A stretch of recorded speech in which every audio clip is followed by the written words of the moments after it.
getting a firm understanding of social networking and how that works will assist you in actually practicing law. First, I think that it really helps in allowing you to connect with perhaps people that you wouldn't necessarily encounter on a day-to-day basis, and it kind of gives you a foundation to actually invite someone to a lunch or to make plans to meet with someone where you maybe have seen something they've posted on a website that you've found to be interesting or that you can apply to your practice, that gives you a talking point as far as getting to know someone who you may not have otherwise come in contact with. The second reason is that getting a firm understanding of social networking and how that works will assist you in actually practicing law, so where you can get on and navigate, whether it's Google or whether you're dealing with Facebook or LinkedIn, to where you can track down your client to see what they have out there, perhaps the opposing client to see what they have out there. There's an extremely large amount of information that's available that if you don't know it exists, perhaps you're doing your client a disservice.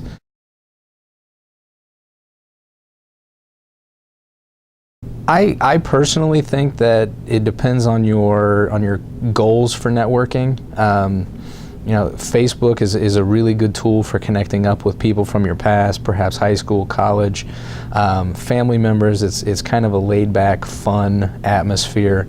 With Facebook, I think that there are a lot of different uses. Facebook offers your personal page, but they also offer a page for your business, to where you could actually have your law firm have a page where you can post articles, you can post different links to things that your law firm is doing. You can update people as to cases that you're working on.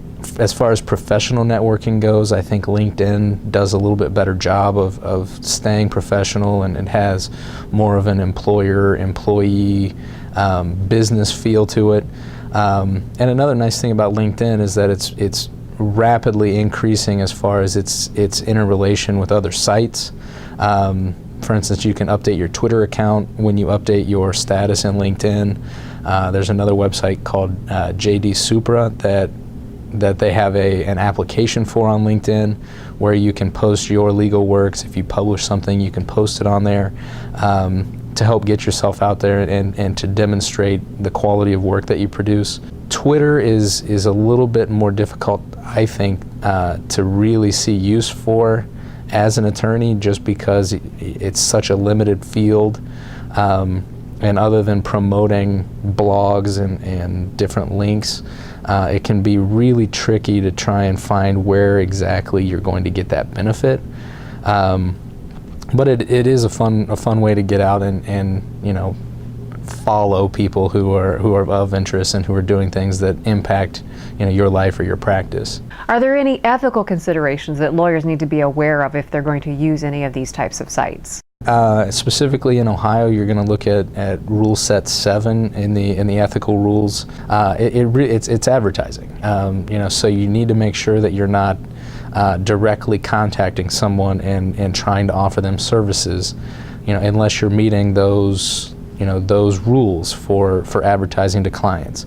You have to be very careful not to create an unintentional attorney-client relationship.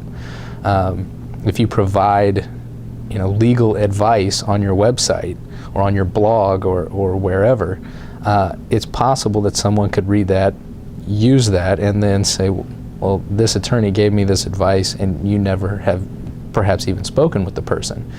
So it's very important that you have disclosures and all the necessary language and verbiage according to the rules, to where you don't create relationships, or you don't give advice or improperly solicit clients.